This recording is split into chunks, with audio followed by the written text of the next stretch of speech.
Bismillahir Rahmanir Rahim. Alhamdulillahi Rabbil Alamin. Wassalatu wassalamu ala ashrafil anbiya'i wal mursalin Sayyidina Muhammad wa ala alihi wa ashabihi ajma'in. Qala Allah ta'ala ba'da a'udhu billahi minash shaitanir rajim. Bismillahir Rahmanir Rahim. Wa idha quri'a al-Qur'an fastami'u lahu wa ansitu la'allakum turshadun.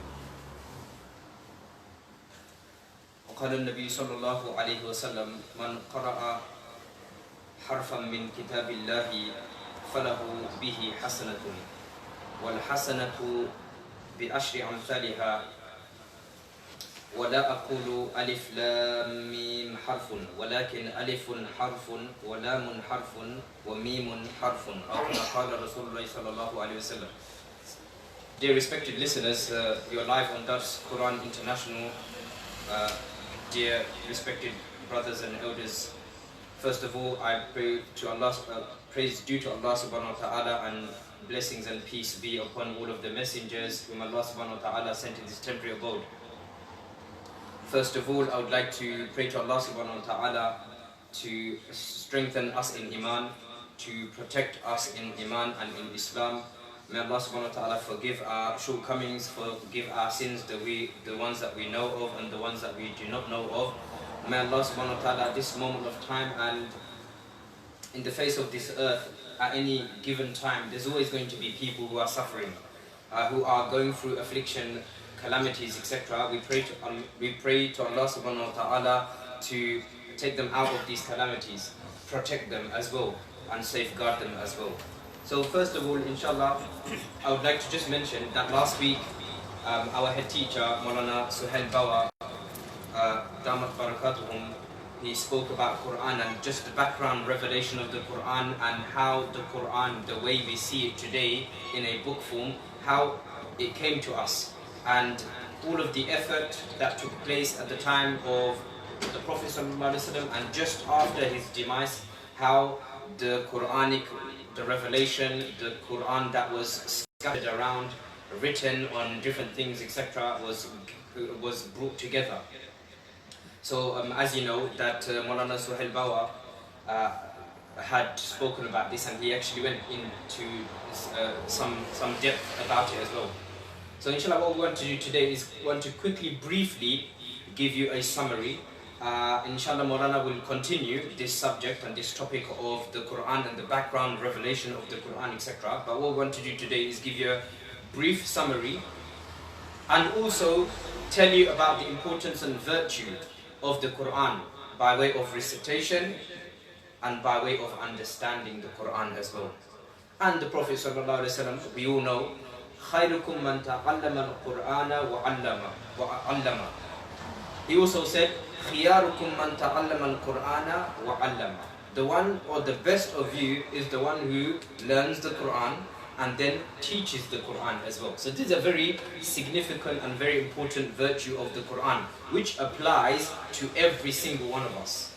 This hadith of the Prophet ﷺ applies to every single one of us. You don't have to become an imam or an alim to learn the Quran, to recite the Quran.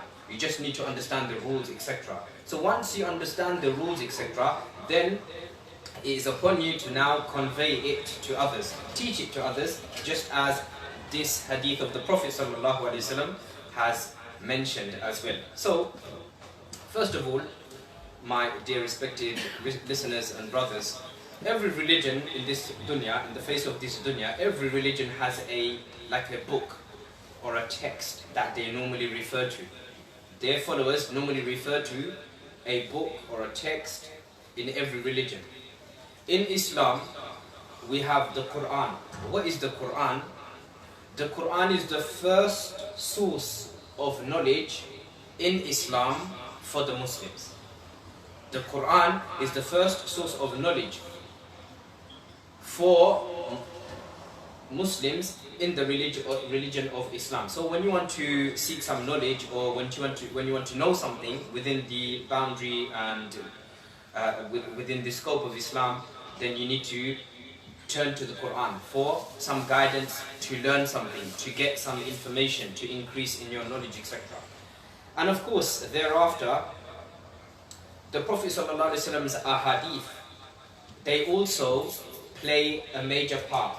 In that, it is the second most important source of knowledge in Islam for the Muslims. So now we know that there is two sources of knowledge, knowledge in Islam. One is the Quran, and one is the ahadith of the Prophet ﷺ. But let me make mention that also the Quran is the words of Allah subhanahu wa ta'ala that we recite, etc. And you can also say, for argument's sake, we all know, we've heard of hadith Qudsi, the hadith which are Qudsi. What is hadith Qudsi? It is the words of Allah subhanahu wa ta'ala. The meaning is from Allah subhanahu wa ta'ala, but it is on the tongue of the Prophet sallallahu alaihi wasallam. So some ahadith, you see when you are reciting or when you're reading ahadith, you see that the Prophet sallallahu alaihi wasallam said, قال الله ta'ala, that the Prophet sallallahu alaihi wasallam said, that Allah said. This is in a form of hadith which we classify it as hadith Qudsi. The words are from Allah, the meaning is from Allah, but it is on the tongue of the Prophet sallallahu alaihi wasallam. Many scholars of ahadith have compiled books on hadith al-Qudsi. Some have mentioned 110, some have mentioned 210 ahadith that are Qudsi.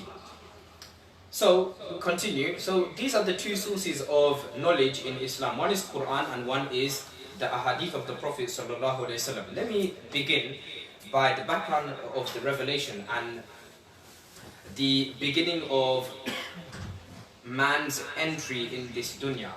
Allah subhanahu wa ta'ala, since He entered man in this dunya, from the very beginning, man had two choices. At that time, and perhaps even now, we are left with two choices. Number one choice is that a person can go about their business in this dunya and do whatever they want, as long as it is perhaps justifiable and it is reasonable. That's number one. And they can just live their life. And number two, Allah subhanahu wa ta'ala has sent the Quran as a guidance and as a hidayah. That a person in this dunya, whatever they want to do, they can do. But they must bear in mind that it should not go contradictory of the Quran. It should not go against what the message of the Quran is. It should not go against what the message of the Prophet ﷺ is by way of ahadith. So man, male and female, etc., they are left with two unavoidable choices. They can make any of the options. They can make one option, follow their desires, and perhaps make it reasonable, make it logical, make it rational. Or number two, live their life here in this dunya, but bear in mind the commandments of Allah subhanahu wa ta'ala, the instructions of Allah subhanahu wa ta'ala, the advices of Allah subhanahu wa ta'ala, the example of the Prophet sallallahu alaihi wasallam, the nasiha of the Prophet sallallahu alaihi wasallam, and then live their life accordingly, what we know as the Sharia, etc. So these are two unavoidable choices that man can make in this dunya after they've entered this dunya. Now, coming back to the Quran and the actual revelation of the Quran, but what is Quran? The actual word Quran, because obviously it is an Arabic word. We all know what the Quran is. What does it mean?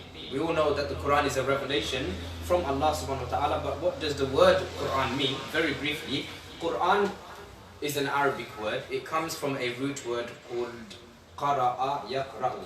So one meaning is to recite, and another meaning is to basically the gathered information which is written, you recite this. So this is what the word Quran means. And in Islam and in the Sharia, the Quran means the revelation that has come from Allah subhanahu wa ta'ala. And Allah subhanahu wa ta'ala, now in terms of preservation of the Quran and the protection of the Quran, we know, you ask any person, has the Quran been changed? Has there been any tahrif, interpolation, or anything like this, concoction? Nothing. The Quran, we know that until this day is protected, and until the day of Qiyamah it will be protected and it will be preserved. Why? Allah subhanahu wa ta'ala mentions in Surah Al-Hijr, which is the 15th chapter, verse 9, Inna nahnu nazzalna dhikra wa inna lahu lahafidhun. That I have verily revealed the Quran and I will protect it. Allah subhanahu wa ta'ala has said in one or two places in the Quran that this is the revelation that I have sent to you, and I will protect it.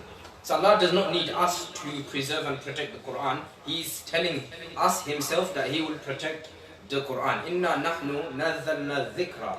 Dhikra means the remembrance. In this way it means the Quran, because the Quran came to us by remembrance. It's a remembrance, it's a reminder for us. Allah subhanahu wa ta'ala says, Inna nahnu nazzalna dhikra wa inna lahu lahafidun. We will protect the Quran. Not even that.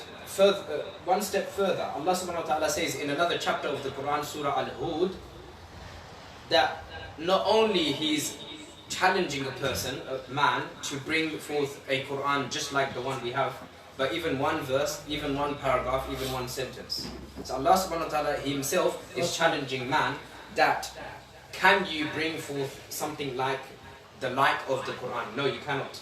And this is a challenge to man until the day of Qiyamah. No one will be able to do so. And in terms of the preservation and the protection of the Quran, Allah subhanahu wa ta'ala is telling us Himself that it will be protected, meaning it will be preserved until the day of Qiyamah. Now, just a background of the Quran and how it was revealed. We understand there is a hadith of Sahih al-Bukhari by Aisha radiallahu ta'ala anha. She said that the revelation of the Quran came to the Prophet ﷺ, obviously not just like that. The revelation of the Quran came down to the Prophet ﷺ by way of dreams.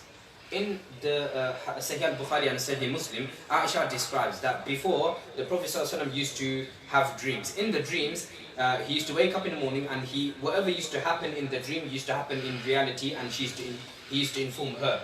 And he used to say to her that this is what used to happen.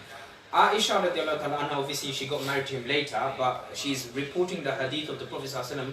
When he used to see the dreams and it used to happen in reality, then he used to tell Khadija radiallahu ta'ala anha, because at that time he was married to Khadija radiallahu ta'ala anha. Aisha is just reporting this to narrations. Anyway, after some time, the Prophet ﷺ, seclusion and solitude was very dear to him. So he obviously went away from Mecca, and obviously in those times, it's not like how it is now. You walk 15 minutes and you look behind you and you've left everything from afar. So he used to go to what we know now as Jabal an-Nur, the cave of Hira, and he used to spend some time there. Anyway, after spending some time, and he used to come down to take his provisions, some food, etc. He used to come back and forth. We've been to Umrah and Hajj. You've all been to Umrah and Hajj, and perhaps when you had that intention that I want to climb the cave of Hira because everyone is doing it, I want to feel the fiza, the atmosphere, etc. But when you saw it, then perhaps you thought twice and said, no, not this time around. Maybe next time when I have more time, I will climb it. You can see there's so many people there, wearing white, and they look like spots, etc. And it's a very high, and it's very peculiar looking. It's not like the other mountains there. But anyway, obviously, if a person wants to climb the cave of Hira just to feel the atmosphere, the environment, etc., do so if it will increase you in iman, definitely. Otherwise, there's no obviously actual virtue for a person to go up there and spend some time there. But of course, if it increases you in iman, then definitely I would encourage you to do so if you have time, and obviously bear in mind your safety and etc. Anyway, so the Quran was revealed then to the Prophet ﷺ. But I'm coming back to that, because before that, the Quran was first of all revealed or sent to the Lawh al-Mahfuz, what we know as the tablet, the preserved tablet, all in one go. The previously heavenly kitabs were sent to the prophets all in one go. The specification of the Quran and the speciality of the Quran is that it was revealed to the Prophet ﷺ in a period of 23 years after the first revelation in the cave of Hira. But before that, the Quran in its entirety was revealed on the preserved tablet, what we know as Lawh al-Mahfuz, and what we recited in Surah Al-Buruj 85, verse 22, Allah subhanahu wa ta'ala, fi lawhim mahfuz, in the preserved tablet. Obviously, the description of the preserved tablet, we do not know. There was no description of it. It is what Allah, basically what the companions would say, Allahu a'lamu bis sawab, not thawab, sawab. Allah knows better what it is meant by it, meaning the Lawh al-Mahfuz. So, first of all, the Quran was in its entirety, it was revealed to the Lawh al-Mahfuz, and from there it was protected. Now from there, it was sent to the Baytul Ma'mur or the Baytul Izza. Baytul Izza or the Baytul Ma'mur is a house of Allah which is beyond and above the Kaaba in the first heaven. We've probably read about this as well.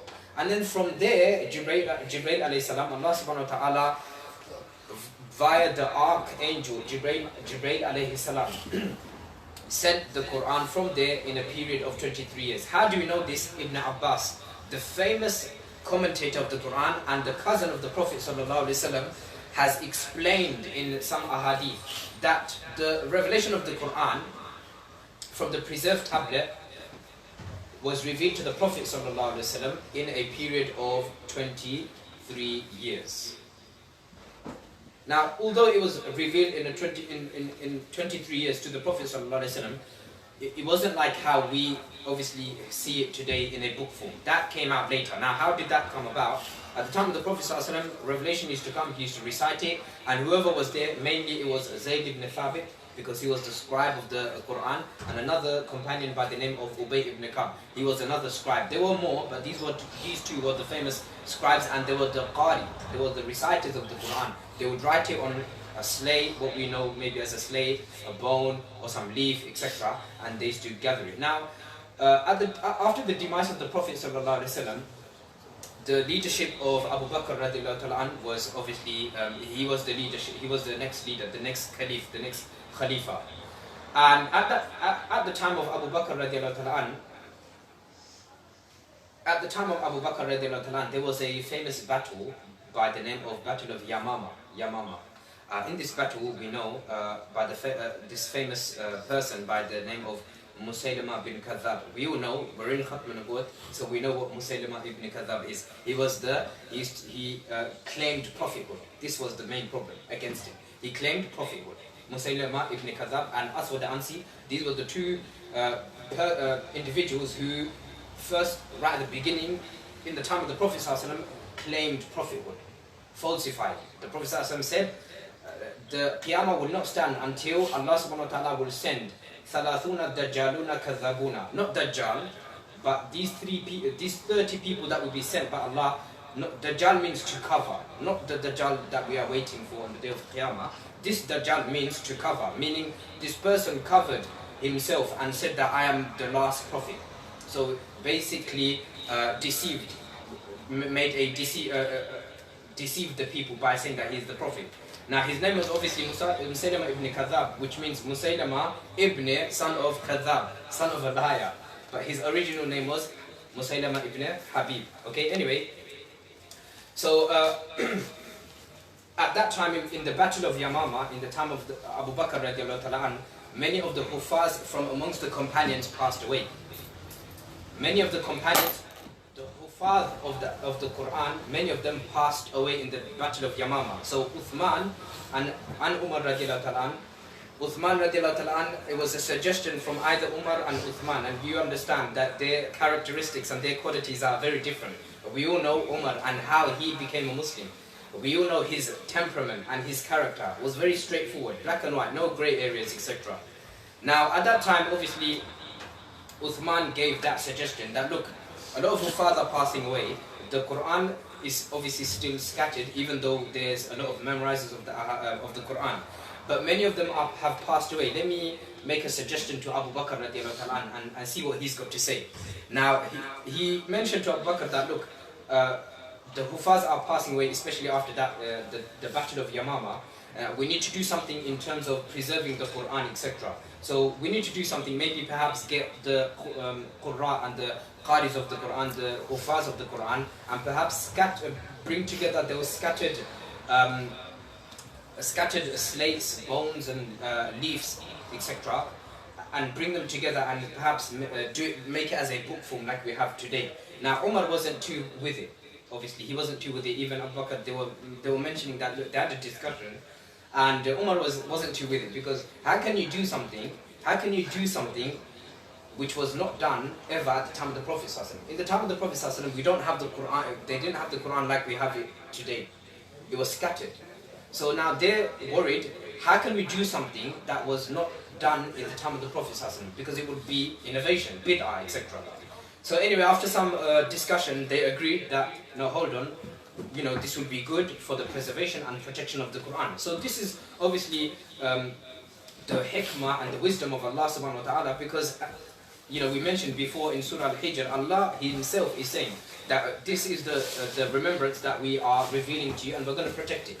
We will protect it until the day of Qiyamah. So this was part of protecting and preserving the Quran itself. So anyway, they agreed, and they brought together, and how they did it, Molana Suhail Bawa last week, he mentioned some parts of it. He said that, look, when they gathered the scattered parts of the Quran from different companions and different individuals, what they used to do, they used to give it to Zayd ibn Thabit. You know why? Because Zayd ibn Thabit, radiallahu ta'ala, he was the main person most of the time when the revelation used to come down in whichever way, and the Prophet used to recite it, he was there to write it down. He was the main scribe. So they used to give it to Zayd ibn Thabit, and he used to sit down with Abu Bakr and Umar and make sure that, okay, this, the verses are correct, etc., for it to be kind of put together, etc. So anyway, so this was part and parcel of the revelation of the Quran, and part and parcel of the wisdom and hikmah of the way it will be protected from that time until today. And until today, and from that time, how many years ago, Allah subhanahu wa ta'ala in Surah Al-Hud is challenging man, not just the book. He's made it easy for man, a sentence, a paragraph, etc. And until this day, no one is able to, or will ever be able to bring a piece of writing that of the Quran itself. So this is a miracle of the Quran itself. Anyway, moving on, and just to finish off, how can we benefit from the Quran in this day and age? Now we understand the revelation of the Quran, the protection and the preservation of the Quran. How do you and I take benefit from the Quran? One is recitation. You see, I always say to my students that, you know, don't think you're reciting Quran and you're going to madrasa and maktab in vain. You're not just reciting and you're going home in vain. You're not just learning the Quran for the sake of learning the Quran and you're going to go home. You're going to get enough virtue, enough reward. And let me tell you the difference between the Holy Quran and the previous heavenly books. That the Quran, even if you don't understand it, which is an important thing anyway, but even if you don't understand it, you're going to get reward. In the previous heavenly books, whether it's in Greek or English or Hebrew, etc., you recite it, will you get reward? Ask a Christian or a Jew. Perhaps not. But this is a peculiarity and a specification of the Quran, that when you recite it, even if you don't understand the meaning, you will still get reward. It's just the same. Alif, Lam, Mim, Yasin, etc. etc. These are called huruf al-muqatta'at. The meaning only Allah knows. Some commentators, they've come and they said, yes, it could mean this, it could mean that. But they didn't say absolutely it will mean this and that. So even when you're reciting Alif Lam Mim, you'll never know the actual meaning anyway, but you're still getting reward. So here's a point there for you. Anyway, the Prophet ﷺ has mentioned 3 ahadith, and I will finish here, in terms of virtue and just reciting the Quran. And having that connection with the Quran, each and every individual one of us. Abdullah ibn Mas'ud radiallahu ta'ala, he said that the Prophet ﷺ said, Man qara'a harfan min al-Quran min kitabillahi falahu bihi hasanatun wal hasanatu bi ashri amthaliha wa la aqulu alif lam mim harfun wa aqulu alifun harfun wa lamun harfun wa mimun harfun aw kama qala Rasulullah sallallahu alaihi wasallam. The Prophet sallallahu alaihi wasallam said by way of Abdullah ibn Mas'ud that the one who recites the Quran, one who recites one harf, one letter of the Quran, then that person will get reward. That person will get that reward. Then he elaborated on that reward and said, for each reward you will get 10 rewards. So for each letter you will get 10 rewards for each letter, for every letter of the Quran that you recite.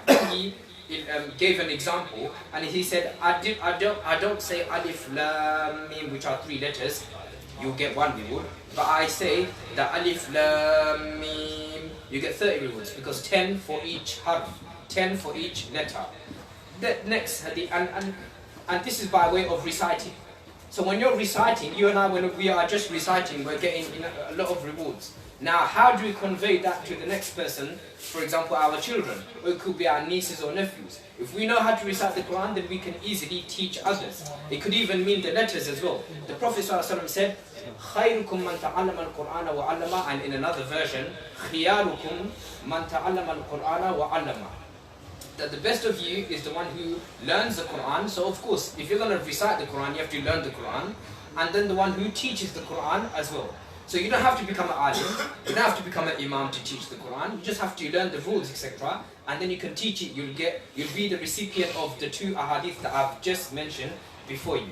Let's have a look at the last hadith for today, inshallah. A companion by the name of Abu Dhar radiallahu ta'ala anh, he said to the Prophet sallallahu alaihi wasallam, he said, Ya Rasulullah, awsini, he said, Ya Rasulullah, give me some advice, like just the way the companions would go for him for general advice. So he said, alayka bi taqwallahi. So first and foremost, in any walk of or in every department of our life and in every walk of life, alayka bi taqwallahi. Upon you is to fear Allah in any situation, circumstance, or wherever you are, fear Allah subhanahu wa ta'ala. So he didn't stop there. The companions, he said to the Prophet sallallahu alaihi wasallam, Ya Rasulullah, zidni, tell me more, because I'm not satisfied with that. If there's something else that you can give me nasiha about, so tell me, I'm waiting. So he said, okay, alayka bi tilawatil Quran,